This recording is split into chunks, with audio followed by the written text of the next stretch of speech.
not going to be enough. Husband diving on forward. Now Style takes a lot of damage. Has to get away from 𝗬𝗏 if he can. Jad giving him crucial shields. 𝗏𝗏gy doing it all. And it's going to be the Buffalo winning this fight. Can they get on top of 𝗬𝗏? He's the last one left alive. Husband breathes fire at him. Can he melt the ice? They can knock him up. They can chain him down. And the Buffalo get the ace. Only 𝗕𝗂𝗍𝗃 dies. And boys, we just might have a map 3 on our hands as the Buffalo are back.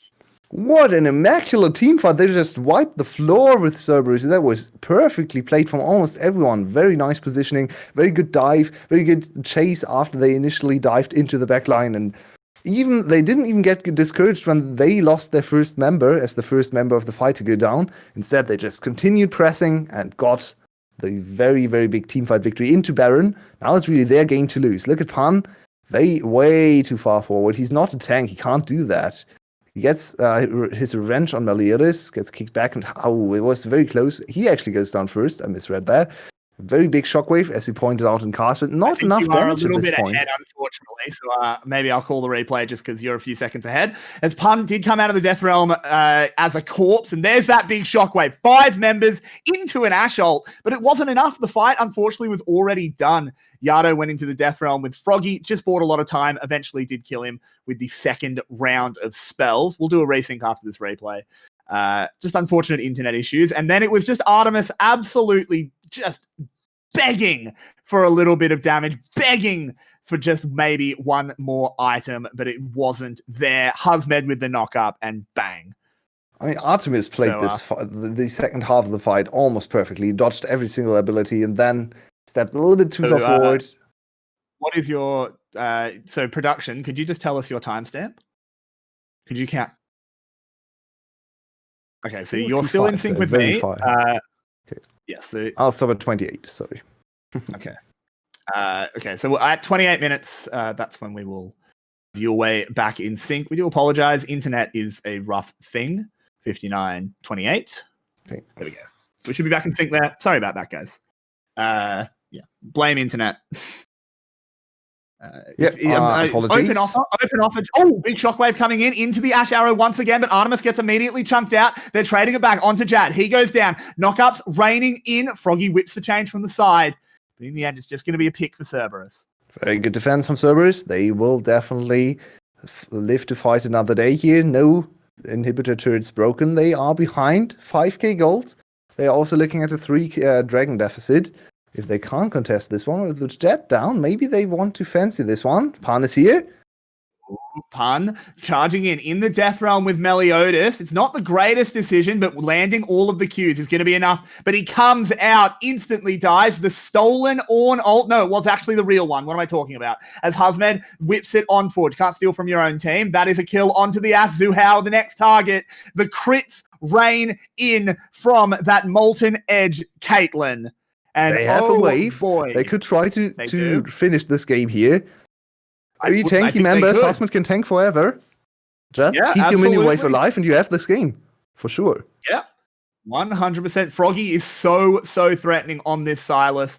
Built up shockwave. Look out for the shockwave. Well. Look out for the shockwave. There's the shockwave. It lands onto 3. These shockwaves have been absolutely massive, but it hasn't mattered. They've just been too far behind in every position. Froggy dives on forward, hits the GLP, and there is the kill. 𝗕𝗂𝗧𝗃𝗏's picking it up, now zoning out Ron OP, and the Saigon Buffalo. It looked horrible at the start of the game. We thought we were never getting a game 3, but there it is, Yulwei. The Saigon Buffalo do pick up a win, and they will propel us through time and space to a map 3. My God. And this is not a game to be taken lightly for Saigon Buffalo. This is not the time they won against 𝗪𝗓𝗃 and 𝗬𝗏 in the bot lane, where they stomped. And everyone was like, yeah, okay, Cerberus didn't play their real roster. This was Cerberus firing on all cylinders in the early game, and then completely messing it up, and Saigon Buffalo punishing step by step, and doing the right things at the right time, with perfect contests on the objectives, and just running away with all the team fights. So big praise for Saigon Buffalo. Absolutely. And we'll be back in a few minutes for that game 3, and of course our analyst desk before that. We hope you're enjoying the show, everyone. I know I enjoyed that one. If you are enjoying the show, let us know in chat. And if you're not enjoying the show, let us know why in chat. But we'll see you in about 5 minutes. Don't go anywhere, guys. You definitely want to watch game 3.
Welcome back, everybody. And it's looking like 1917 because that 𝘂𝗍𝗪 kicked down the door and took out the Tsar. Oh boy, 𝗕𝘂𝗃𝗃𝗃𝗃 carried his team that game. And we have the most unexpected map 3 we've had in quite a while. Vinny, we'll get to you. Don't you worry. Rebel, I'll go to you first. What went wrong for Cerberus? You hold that in. Got to talk about Cerberus first. So initially, Cerberus, they played in the early game and they played around bot side. A big reason is 𝗬𝗎𝗎 got neither kills and then Ashe didn't get any kills either. So a lot of it went on to the support karma, which is a start to that. They didn't find a ton of success in top side, so they found the 1 kill for 𝗬𝗎𝗎𝗧, but then it just started getting bodied and laned by both the solo laners. Slowly, it was 𝗬𝗎𝗎𝗧 kind of small creeping to start with, and eventually Froggy getting to the point where they were very powerful enough, and especially Froggy as we got into mid and late game, that really just started commanding fights, finding good little engagements in the jungle, getting pickoffs here and there, and slowly it was just Cerberus bleeding out little by little until they just couldn't compete anymore. So, I mean, look, we've just seen the VETV MVP come up, and that's obvious. Like, 𝗬𝗏𝗪, that was the MVP. Like, no one else, right, Vinny? It was all 𝗬𝗏𝗪. That's disgusting. That is one of the worst MVP awards I have ever seen. That is disgusting for VETV. Talk to me about Froggy. That's the real MVP. 𝗬𝗏𝗪, he did well. He wasn't bad, but it was pretty much the Froggy show. He got into that top lane and was constantly bullying Pun, putting so much pressure on. And then in the team fights, he was able to get so much value out of team fights. He was able to turn around and play 1v2 for the most part. 𝗬𝗎𝗎𝗧 did sweep in to finish off the kills, but it was Froggy. He was just styling on kids. He was all out. It was yeah. Yeah, it was. And we're heading into draft. A reference which would have been completely wrong, but where you called yourself out. So, yep, we're going to head into draft to see if they can do it again.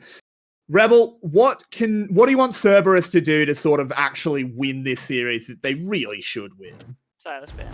Please 𝘂𝗪𝗧 ban. This Froggy was too good on the game. He doesn't play it that often, though, right? I know he doesn't play it often, but honestly, the amount of damage he was doing with literally like a Zhonya's into 𝗬𝗎𝗎𝗪's build, like that was disgusting. Just how much he was able to do. I was complaining because I was like, "There's no Rabadons, there's no Lich Bane. This man's still bodying the entire team. Like you can't let him get that again." No way. You can't risk it. Sure, you can't risk it. Surely. Not a chance. Especially when you're on blue side here for Cerberus. Like, what else do you ban with your third blue side here outside of the 𝘂𝗪𝗧?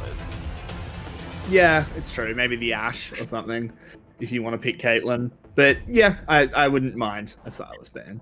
They banned the Galio, which of course is also a Froggy ban.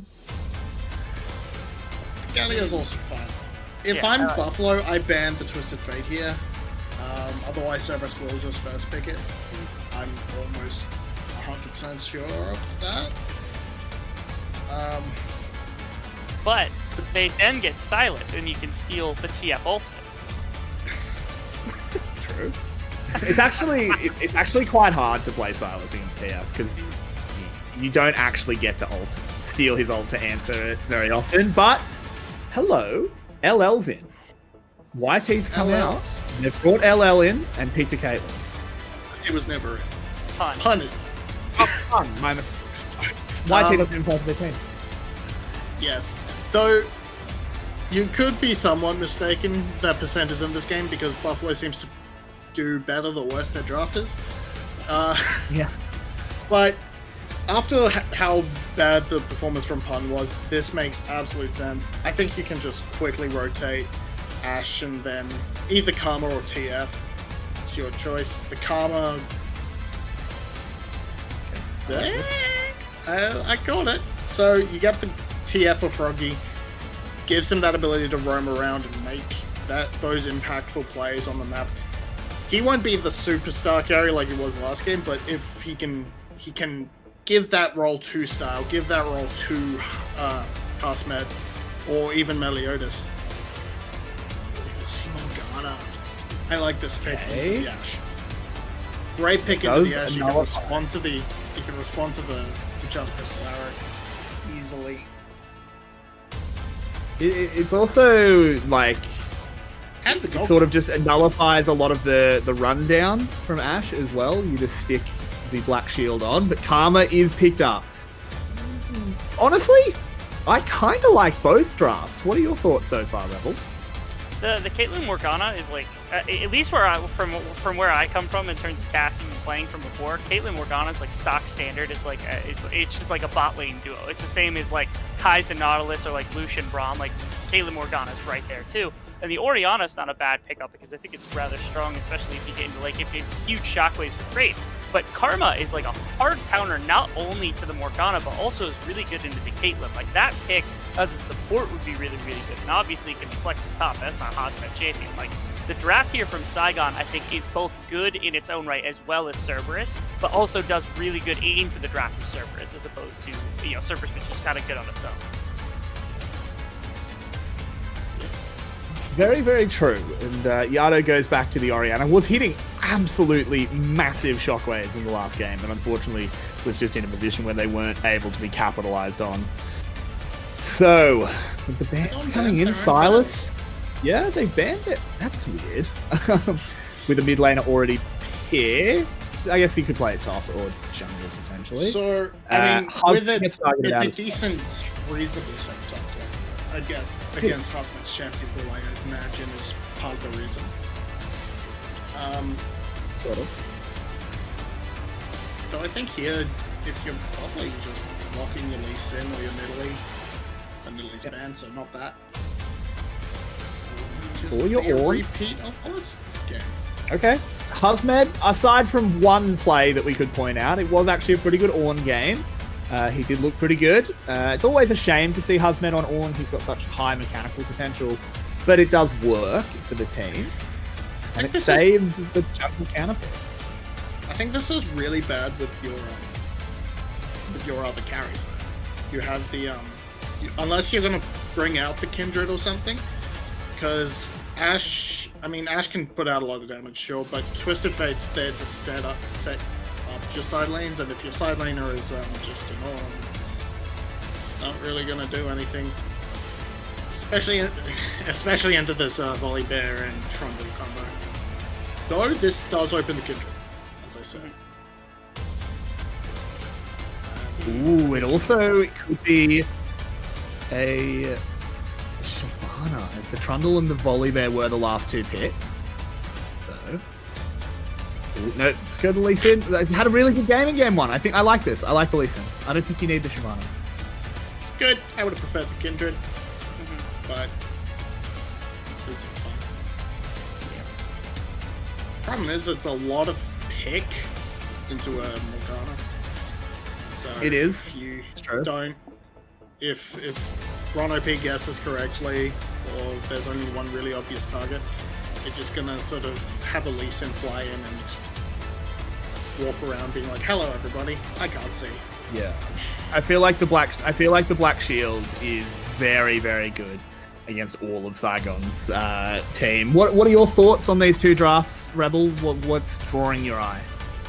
Cerberus, again, they're going for relatively standard. I like the Caitlyn combined with the Orianna that did so well last game. Saigon's got good champions, but they really struggle together, I think, as a team comp, because they have really high range and they have great pick potential. But to walk up into something like a Caitlyn and an Orianna to capitalize on like a Lee Sin flash kick, really long range engage, or ultimate Ashe Arrow, all really long range engage options.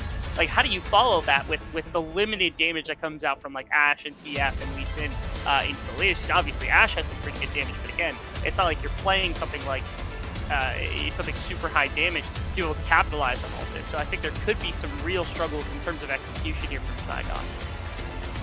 Yeah, it's very possible. And that, I think, yeah, it's the Lee Sin just... Meliodas' Lee Sin is a fantastic pick, but it's not good in this comp. If you wanted the Lee Sin, you last pick your top laner. Mm-hmm. That's all it comes down to. But that said, part of me wants to say Buffalo wins and that we actually have some spice for that tiebreaker spot. That would be In fun. the That would definitely the last playoff spot. But maybe. It's hard to know. But we will go into this one your way. It's me and you. And oh, hello, Mr. Style. You can use that cleanse all you like, but Caitlyn just got first blood. Oh no. Oh, Style. Sometimes he's just also very unfortunate, I feel. He's That one already wasn't not his looking fault. great, and then stuff like that happens to him. Sad times. And the Kale went over to Caitlyn. She's going to go back to the base and get a longsword for herself. Or maybe a dagger. Probably a dagger, actually. We'll see. Or This boots, is, who knows? Yeah, so could be- one could be a of lot of those. They don't normally put the scoreboard up this early, so we don't get to see because they normally don't need to. So heal and cleanse also down now, so bot lane might just die again. We've already seen bot lane difference big time. And that's just a very good dark binding. This time dark, not light binding. Cool pick. I feel like we Yeah, don't I see like it. What these do you level think of 1 this trades Morgana? often in this league. We don't actually have many teams that go for invades or like creative level 1 play. So really refreshing to see a team actually try something here. And they actually read the tendencies from Style and Jet to just go down the lane to spot out any potential like early pressures, early trades. Yeah, and they punished Style big time. Artemis went for boots, so he can now maneuver around the Ash poke a little bit better. We'll have to see if they can really get this lane snowballing. Yeah, this is very dangerous already. A Caitlyn with a lead. Can Ash neutralize it anymore? I think it was hard enough just because it's Artemis versus Style. So this is not a fun situation in the bot lane if you're a Saigon Buffalo fan. Mid lane, there has been some big trades coming in, but with pots, everyone will get up to, around about full health. Where are your eyes being drawn for early attention from junglers? It's always TF, because he has the easiest way to make stuff happen. So I feel like TF Lee Sin can definitely get a kill on Orianna early on. She has Cleanse though. Cleanse of Flash should keep her safe for the first part. Interesting direction from that one. Okay, Hawkshot to spot out the enemy red buff, which is done already. I don't think they saw it how, so they have a rough idea. By the way, first plating at 3 minutes. That is very bad news. It is. Not having either of your combat summoners just means that you can't step up. If a Dark Binding lands, you instantly die because you don't have cleanse. Speaking of instantly dying, will that be the tale of Froggy Yano gets tagged? Meliodas almost trades back, now has to run away from the troll, will manage to do so, and saves Froggy's life. Double flash from Cerberus and only one flash from Saigon Buffalo. So in the end, they actually come out on top, Saigon Buffalo that is. They have to give up a little bit of lane pressure and give time to Yada to farm out this wave, but he doesn't have TP. Oh, this is dangerous. Very deep TP. Okay. Somehow they don't go the trigger. They don't pull the trigger on it. Could have Interesting. potentially been a pillar, but oh well. Froggy gets away with it. So they made the call that Meliodas is probably still close enough to do something about this. A little bit of a misread for us, because we of course have observer vision. We know where everyone is, but I feel like you can make that kind of play, that kind of call. It would be very risky to go for the kill if you think Meliodas is going to be around too. So yeah, I can understand. It looks a little bit weird from observer client because the Meliodas wasn't even close. And Yado. It's still risky from Froggy, right? Because what if they do go for that risky play and you bluffed that your jungler was close? So in the end, nothing really happens. No real, no harm, no foul. We understand why they didn't go for it. Yeah, so, I hate these kinds of teleports. I hate teleporting into minion wave when you don't know. I think it's way too risky. Ooh, we could see a dive here. Cleanse is still available, so Froggy hasn't thrown out that card yet. There it is, finally. Meliodas doesn't hit the Q. Froggy takes a lot of tower shots. But now with no minion wave here, Yado will go back. Very good movement from Yado. Probably sitting on the extra movement speed from Nimbus Cloak 2. So he actually got away from the Q there from Meliodas. No dragon, no angry monk coming in to kill him. But now he really needs to reset. He's still sitting on his base items. Has no pots at his disposal. Has no extra mana regeneration. Let's see if he goes tier. This could be a very good recall for a tier. Yeah, Would be my absolutely dream, could of be. course, to finally see a tier in this league. For some reason, nope, we don't go there. I mean, this is a I very don't know strong why power not. spike too, but she has no health pots now. That's risky. I think tier, Durance, and another health pot would have been the better back, but let's see what he can do with this. It's a lot of damage, and early cooldown reduction comes in handy for trades too. It's true, but of course, Oriana's in the VCS don't understand how powerful of an item tier is. We never will understand why. As now they're going for the dive. That is a level 6 volley bear, so why not? Oh, 𝗂𝗲𝗏, he flashed over his own ram. Oh, it's ugly, Yulwei. And in the battle of the gods, LL strikes first. 𝗏𝗏𝗏 is going to come up, has the gold card. Can he get the counter kill? He can. So, and it is a kill back for 𝗂𝗏𝗏𝗕𝗥𝗕𝗥𝗏, but it's still a loss for them globally because you don't want to use your first TF ult defensively. You want to be proactive. You want to dive. You want to get kills on side lanes where you can choose your target. It's ugly. As you said, it is not the greatest mechanical play. Let's look at 𝗏𝗏𝗏. Gets tagged by 𝗬𝗏. 𝗬𝗏 wanted to slow him down so he can't get in range, but he still had the range there. I think he was trying to do is you need to headbutt the other way and then flash, because then you flash over the ram and hit it back into them. That would have been sick, but he just headbutted the wrong way. I mean, I don't know if that works. I assume it does. I don't play enough Ornn, but yeah, not good enough. Style getting a few auto attacks into Artemis, can't step on that trap, and in the end, didn't really get a lot done. So the two junglers meet. Oh, Melior's just hit level 6. That's dangerous for 𝗬𝗏. And he immediately evacuates the vicinity. He has to farm up to level 6 too. He's quite far behind in jungle creeps, which isn't the biggest of deals, of course, on Trundle. Trundle doesn't really care about his creep count. He just wants his levels. So you don't actually farm much for gold because it doesn't matter on this champion. It's more for the experience. And Artemis and 𝗬𝗏𝗏 has really shown us lane kingdoms in bot lane time and time again, have won every single lane so far in the series and continuing to do so. 1 kill, of course, from the very first invade, plus 3 platings already and a solid CS late. Yeah, and game 1, they self-counted. They picked 𝗪𝗟 set into the Ashe Karma? Was it Karma? Or Ashe Lux? One of the two. Regardless, whatever it was, they were hard counted, but won the lane hard anyway. And now with the Caitlyn, they are winning it again and not being neutralized whatsoever. This is very, very rough for the Saigon Buffalo bot lane, as they are not level 6. Of course, Caitlyn's level 6, not super impactful in an actual fight, but still, they don't want to go near her. So there was a small opportunity for Style to try and go for a snipe there and maybe force a flash from Artemis. Instead, he just farmed it out. Oh, I would have liked to see him just try to use his ultimate to force a summoner spell so 𝗏𝗏𝗏𝗏 could come in. Look at 𝗏𝗏𝗏𝗏 roaming down. Ultimate not available though. And they want to go for a redive in top lane. 𝗂𝗏𝗏𝗏 kind of overextended. No flash. Yeah. He used the charge as well. Didn't get away. He got interrupted. He is absolutely gone. And seriously, this feud of the Freljord is all volley this game.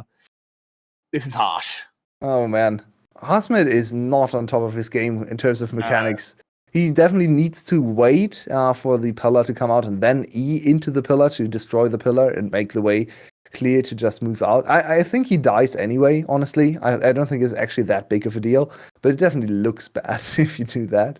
First Dragon at least traded for 𝗂𝗏𝗏𝗏𝗏, who get back on the other side of the map. They are going to lose another plating here with the push coming in, most likely. Maybe it's not quite a plating. It's still full HP, but yeah, it also looks like Artemis wants to get a reset. So they actually won't lose a plate there, so not too bad. They'll just lose a couple of minions. 20 CS lead for Artemis in the bot lane. And Yulwei, it's kind of already looking like Saigon needs something like they did last game. I mean, yeah, all 3 games so far have followed a very similar formula where a service just dominates the early game through strong bot lane laning and then some other plays starting from 𝗬𝗏𝗏. So I feel like we have seen this before.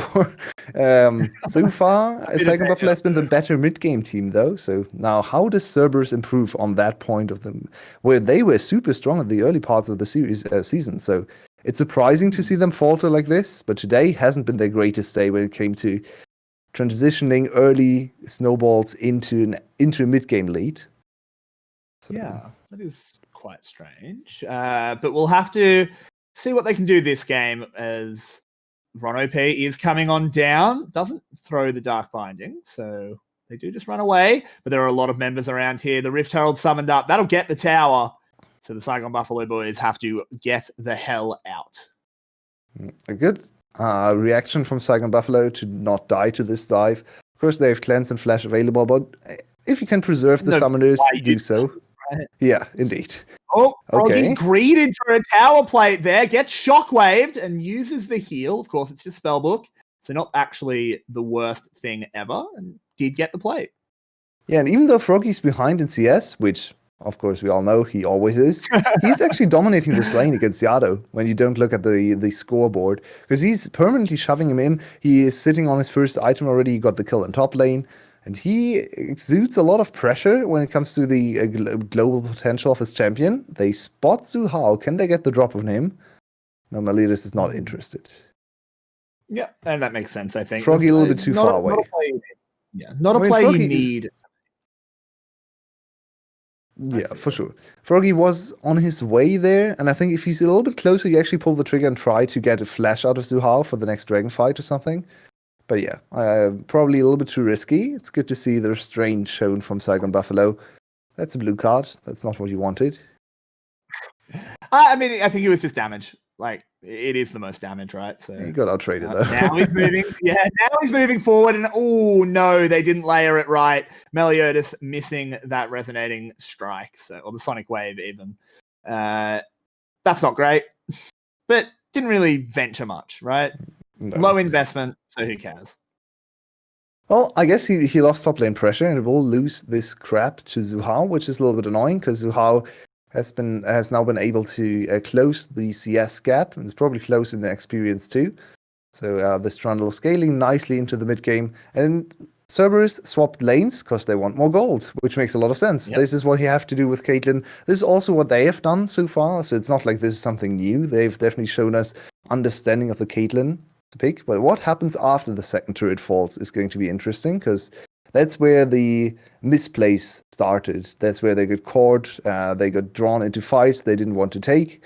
So is this game going to be any different, or is 𝗂𝗏𝗄𝗡 going to be able to once again induce the chaos? And there we go. Twisted Fate Ultimate has come out. LL's the target, trying to get to that blast cone. It is popped. The gold card follows, but I don't think there's enough damage follow-up, so he will get away. That Ashe ult was almost just rude at that point. Yeah, it is. As top lane tower has fallen, that is Artemis getting probably 9 plates. I think one was actually already gone in the top lane. So, yeah, that is a Caitlyn that has been doing a lot of mining. Someone really needs to talk to her about the environmental impacts of overmining. It's not like you got to think about it. This is reckless. Think about the environment, Caitlyn. Yeah. Also, think about what items you built, because this is not the way to go. That's a deal. That's a Zeal second item. Well, You're this far ahead. Why are you not going double BF? I'm not. and it's not even happy with worse because WBF is way better at sieging. So this build was known prior to be the better team fighting build. It's not even the case anymore. But even for people who were arguing like, yeah, okay, you built this for better team fighting on 3 items, maybe a little bit of a quicker 3-item power spike because the items are cheaper. Ultimate should be fine. It's not even the case anymore, and you want to siege. That means you want pure AD because you can't crit turrets. So, yeah, very bad choice. Yeah, it really is. Hazmed has used that Orn Horn. The flash away from LL was pretty bad, but he did get enough distance, so it doesn't really matter. But now he does not have a flash for the dragon fight. But the Look out for 𝗁𝗏's ultimate arguably and his Zhonya's effect, or the stasis. very, Could very flash ult. true. Dragon getting low. Dark Binding Throne doesn't get much. 𝗬𝗠𝗎𝗓 has secured the dragon now. We have a LL charging in on the backside. Gets knocked up. He's getting bonked around. Jad is the target, but it doesn't matter. He turns it around. Jad gets his first kill in professional play. Lovely for him. A good flash away from Froggy. Only Jad getting hit by the shockwave. He whips the cards in. 𝗬𝗠𝗎𝗓 goes deep. Can he get out? He can with the flash. No, 𝗬𝗏𝗏𝗏𝗏 gets that one back. But now it's all Buffalo on the front of the fight. Teleport coming in as well. That'll be 𝗬𝗏𝗏𝗏 arriving. Can they get onto Artemis, or will he net over the wall? He will. They can't finish him off, but will the Cerberus boys try and turn this one around? Ace in the hole doesn't do quite enough, but everyone has to disengage. Let's have another look at that one.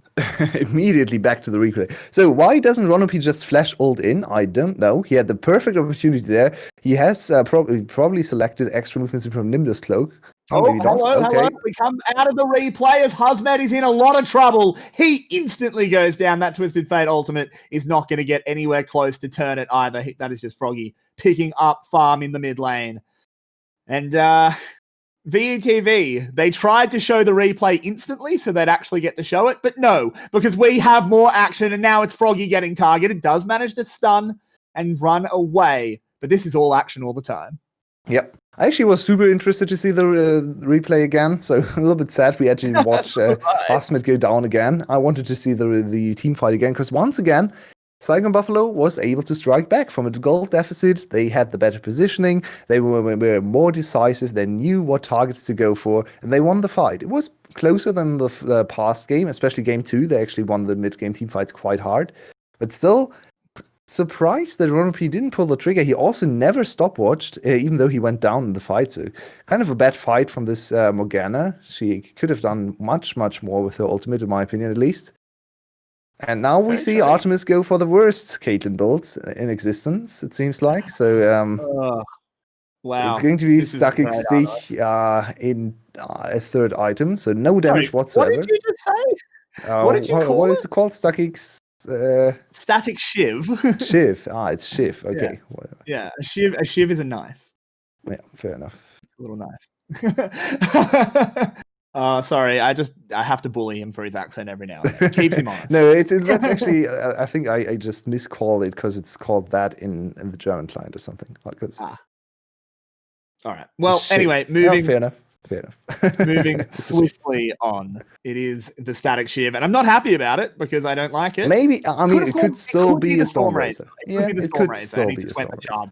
I think that would hurt. That would be much better if it is going to be the Stormrazor. That would also make sense with the rapid fire cannon. You land that super long range slow on the charged auto attack. I mean, that's the standard Caitlyn build, right? Those three items are the ones we see all the time. Yeah. Let's hope it's Stormrazor.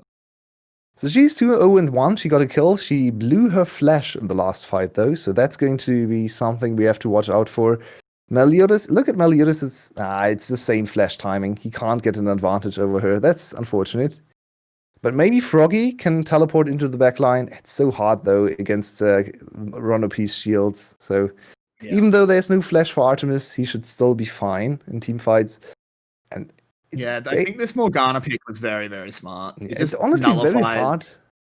Yeah, it's honestly very hard to construct a fight where they can ever get on top of Caitlyn. So Caitlyn is really here to carry this one. They can get on top of Froggy. There's a shockwave. The pillar was used as well, and the ace in the hole. 𝗬𝗏𝗏 says, hey, no, I earned this kill. Yeah. Does take it away. Greedy AD carries. Greedy. 𝗁𝗏𝗏 now does get found, but no follow-up whatsoever. And we're once again looking at something like a 5-6k gold lead.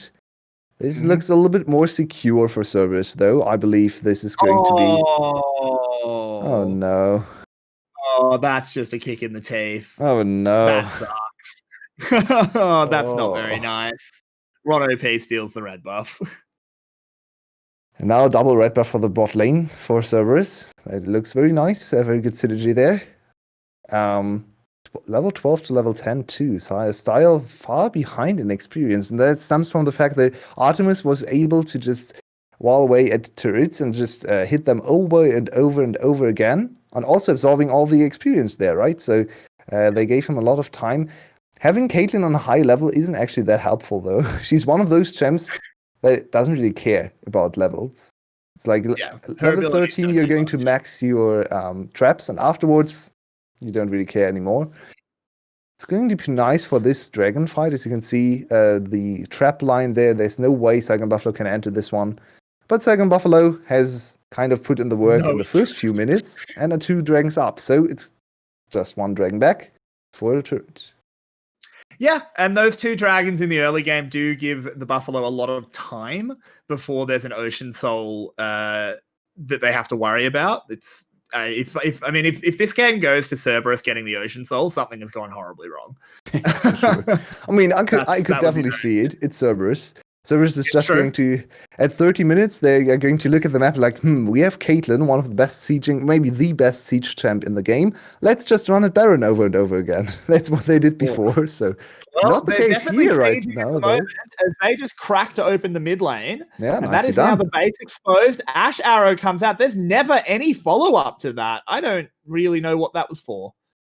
I guess maybe to enable this 𝗬𝗃 flank. He is here, Twisted Fate ult as well. They want to get onto 𝗬𝗏, but that's a good flash by him. This is going to be a lot of Ornn ultimate. There they go. And 𝗬𝗏, way too deep. Froggy as well in the middle of the enemy team. And the Volibear on the other side zoning everyone out. And this is all Cerberus all the time here. They're in a lot of trouble. Are the Buffalo? 𝗁𝗏 flashes forward. The Dark Binding threads the needle onto Jad. That was a weird one. Didn't expect it. But it doesn't quite matter. The rest of them do escape. But 𝗁𝗏 bit the dust.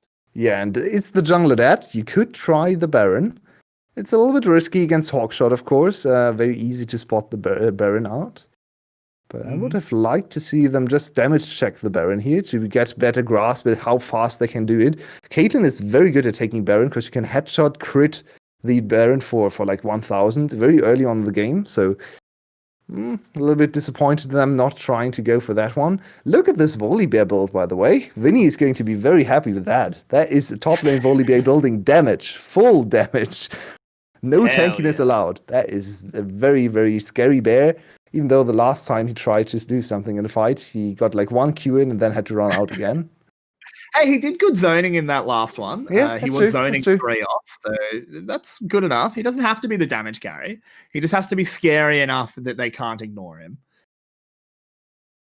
So, Yulwei, where does the flip come from? So, it's time? Time to call the studio, I think. Sorry, I'll get on the line to them. Let's start. Yep. Oh, yep.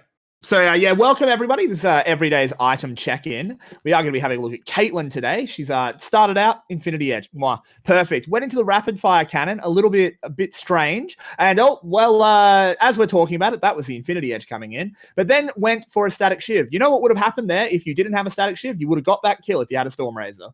That was a kill with a Stormrazor. So thank you for demonstrating it to us, Artemis. Why have you gone 2 Zeal items? I hate you. Worked out perfectly. That's a kill with Stormrazor. That Ash is dead. Yeah, most likely. With the slow and the extra range, of course. Extra damage from BF Sword. But it's very disappointing to still see Caitlyn go for this very inefficient, bad build. Please, just build your BF Swords. They're called best friend for a reason. Please, just buy them. You could almost say that this build from Artemis is a BF build, but this is now a Twisted Fate ult coming in. The Black Shield getting so much value. The Ornn actually does manage to redirect the Ram despite getting interrupted by the Orianna ult, but it's so disjointed here from Saigon Buffalo. They have absolutely no idea what they want to do. They're split all over the rift. This is so ugly. They kill LL. This team fight is disgusting. Ace in the hole comes in, doesn't kill 𝗁𝗏, and both teams double attack speed items. Yep, probably just built an AD. Would have been another kill there. Thanks for demonstrating that again, Artemis. Super close to actually another turn for 𝗁𝗏. 𝗁𝗏 got into the pit, tried to flash on top of Artemis, but Artemis just barely avoided getting hit there. That could have been a big change in this whole game. The one single target ultimate on the main tank from Yado is really something you should not do again. He does like 2 damage to Hasmid and then had no zoning tools available anymore. So reconsider that one, please. The idea was to stop him redirecting the Ram. Yeah. I thought it worked. I can see it, but nah. I actually thought it worked. Like that kind of picked the Ram up at a weird angle. I mean, yeah, that's true. But even if you manage to stop the Ram, is it really worth it? Use it for that? I don't think so. So look at Meliodas. He was super close to actually getting the kill. Good block from Yado and 𝗬𝗏 to not let the Sonic Wave connect. And then another missed kill because of bad itemization. Shopkeeper is laughing because he won this fight again. Boris, please stop. I don't know what League of Legends players did to hurt you, but surely their debt is paid. Stop making them lose games. Not that I think they will lose this game because of the Caitlyn itemization. They're so far ahead that it's not the most important thing in the world. But you could have 2 more kills. If that was a Stormraiser, you would quite literally have 2 extra kills that we've seen on screen. So, have a think about it, Artemis. That's all I'm saying. So I would like to see Cerberus invest some time into the top lane and just try to siege it there. 5-man the top lane. You can really go for bronze strats with the Caitlyn, because there isn't really much the enemy team can do to you. They usually say, you don't group as 5 in top lane and just push top lane. That sounds silly. No one does that. Well, if you have a Caitlyn Morgana, why not? Like, no one can stop you. No one can do anything to you. Just trap the entrances from the side, ward the flanks, and then you can just get mine turret after turret, snowball that into vision control and the top side, and then maybe a Baron potentially later on. It seems like Cerberus is finally acknowledging that one. So this turret should fall very quickly.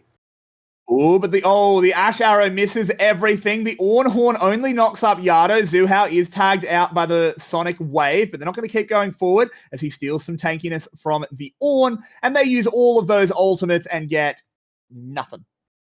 And if Cerberus is assertive enough, this could even be an inhibitor. There is nothing now for 𝗤𝗏𝗏𝗏 to re-engage, so just take the inhibitor. No, there's nothing to stop. The Cerberus has... I really don't like... Baron as well. They can't team fight at Baron. Yeah, but Baron still poses the threat of the steal, right? And you don't really want that to happen.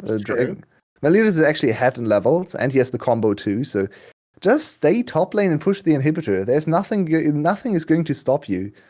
Man, this is something Cerberus has shown us again and again the last few weeks. They are just very fixated on the top side objective, on the big Baron.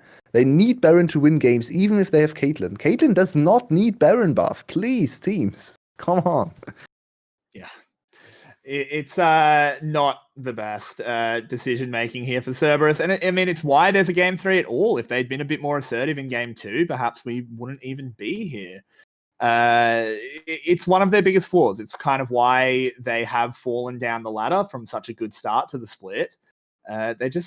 These mid-games, they're just not decisive enough. They just hamby around a little bit too much. It's not great. Yeah. So can the Buffalo actually make anything happen though? Into this Morgana and well, we had some very nice attempts from Meliodas so far, and he has kind of failed, but it has been very close. So maybe he gets another chance for the next team fight. Maybe he gets a good flank in. Of course, it's not easy against Caitlyn and all the vision control. But if he can manage to kick Caitlyn into his team one time, they could actually win, because all the team fights have been close. Caitlyn has no penetration. No one can really deal with Ornn, because no one has built anything to deal with Ornn. So Ornn can tank for a long while, and if you kick her into your team, that's good enough to kill her. It is. But they are on the Baron now, and it is dying very, very quickly. They are spotted, as you said. 5k health on the Baron. Cerberus are just going to pull off. You've got the trap line. Of course they will. I don't understand. Make something happen, Cerberus. If you keep screwing around, you might throw. Come on, guys. You know what they also could do? Use the bot lane minion wave, stack it up for 1 or 2 more waves, and then just crush the inhibitor, because no one can stop your siege. It's impossible to stop Morgana, Caitlyn, Orianna siege. But you know what? This team is not going to do that, because they just want this Baron buff. You have a 7k gold lead. Be assertive. You're the big kids on the playground. Take their lunch money. I think we need another call of Michael and tell him about inhibitors. Yeah. Seriously. Kick him in the nuts. Oh there we go. Finally, Skyle gets his head ripped off. Finally, someone has a little bit of initiative for Cerberus, and they're going to move on. Take an inhibitor. Are they going to try and finish the game all of a sudden? Finally, they're doing something your way. They turn off both the towers, immediately kill one. 𝗬𝗲𝗄𝗃 charges on in. Can't quite get it done. The towers are down. 𝗬𝗏𝗄𝗃 is firing. 𝗬𝗲𝗄𝗃 very tanky with that stone plate. The shockwave doesn't get a huge amount done, but it does enough. And they're just going to focus onto the Nexus. And I don't think the Buffalo can get over there to stop them. And this is going to be a win. Finally, Cerberus, see what happens when you're assertive. About damn time they will take the series. And they really needed all the time to dance around Baron to then realize, hey, we can just walk down mid lane, one-shot the enemy AD carry, use our range advantage and our incredible CC advantage to just push and then win. Nicely done. At least the finish was actually well played for Cerberus. And overall, the game way better than the first two. They didn't fail. They didn't quite fall off as much in the mid game. I still feel like Cerberus has shown us a lot of cracks in the mid game where other teams, better teams, can exploit them way more than Saigon Buffalo today. Absolutely. But to briefly talk about those things, we will be heading over to the analyst desk right now. Saigon Buffalo do lose. And with that, pretty much their playoff run is over. Not sure if it is mathematically, but it is realistically. And we'll be heading back over to our analysts. I assume we're back over there. So, Vinnie, Rebel, you start us off. What do you think? I think that every team in the entirety of the VCS lost their ability to slow play games, and all of it just got transferred to Cerberus. And so now Cerberus is slow enough for every team in the VCS. Oh, gotta keep those averages up. Either way, though, Yeah. I mean, the series went about as expected. We thought Cerberus was going to have pretty commanding lead. They were going to be relatively slow, and yeah, they lost game 2 in pretty kind of just shocking fashion. But that's to be expected with the back half of their split.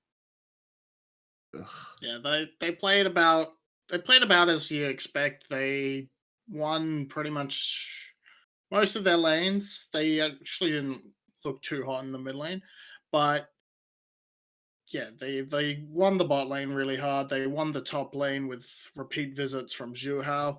And 𝗕𝗂𝗏𝗃 was not able to get anything going early game, so it was definitely This was just and yeah, they took a long time to close out, and Buffalo almost found a couple of ways back in there through 𝗕𝗂𝗏𝗃, but it just wasn't to be. so true. It wasn't. Cerberus definitely needs to work on their assertiveness, but someone that did play well the entire time is going to be our player of the series, 𝗀𝗏𝗃. All 3 games, his support performances were fantastic. I think particularly the set in game 1, but the Morgana was pivotal as well. It was really good. And Cerberus pick up the win. Definitely some cracks. Let's have a brief chat about that one. Rebel, looking forward, are we worried about Cerberus? I think as we've seen, like the entire region continue to grow over the course of the summer split, I don't think Cerberus has made that kind of same growth. That I mean, you look at GAM at the beginning of the split, and they were looking inconsistent, losing games constantly. Now they're number 1 with the best record of any team. Team Flash in the same way has developed in such really meaningful ways, and I just don't think we've seen that same growth from Cerberus. Yes, they started off the split in insane fashion, going undefeated. But ever since that, they've been riding that for a while, and I think being tested by teams like Saigon, by Percent, Secret, GAM, Flash, beating them, they have to show at least something new, or that they're trying out new things to try to grow as a team. Because right now, it just doesn't look like they're able to do that. Absolutely, I completely agree. It's worrying looking at the playoffs. Vinny, do you have any final words before we call it for tonight? No, with Cerberus, they are probably very safely locked 3rd. I mean, they have to play GAM, but they're only contender for that. Secret has to play both GAM and Flash. Yeah. So they're not so they should end 3rd, but they have to be kind of scared if they fall into that lower bracket and face EVOS. They could quite easily lose to them. Yeah, or even to Percent. From what we saw. Honestly. This is definitely, I mean, I would still favor Cerberus against Percent, but I don't think it's like a 99% win or anything. But with that, we will be wrapping up today's day of action. Of course, it is, you might be saying, oh, but it's a Thursday. Why are you guys live? This is Super Week because we have 4 days of games. Now, I do have to add a caveat. This situation is developing. We will do our best to keep you updated on our socials, so make sure to follow our Twitter. But there has been, again, I'm not Vietnamese, so I am desperately sorry if I say something wrong here. There has been a government official pass away in Vietnam, someone apparently who is held in very high regard. And I think the country is potentially going into like a period of mourning for a couple of days. And that might mean we won't be able to bring you the games tomorrow and Saturday. That situation is still developing. We don't know for sure. We'll keep you posted. Follow our Twitter at VCS English to know if the games will be on. If we can bring you the games, we absolutely will. But in the end, the Vietnamese government obviously makes the call. So we'll keep you posted. But for tonight, that is going to be it from us. Thank you, Vinny. Thank you, Rebel, so much for joining me. And of course, Yulwei, thank you for joining me in game. Spoods, thank you for doing production tonight. It's always lovely when we have you here. It just upgrades us even higher. We will hopefully see you tomorrow. I've got my fingers crossed because I want all of Super Week to be right here on VCS English. We hope you enjoyed the show. Good night, everyone.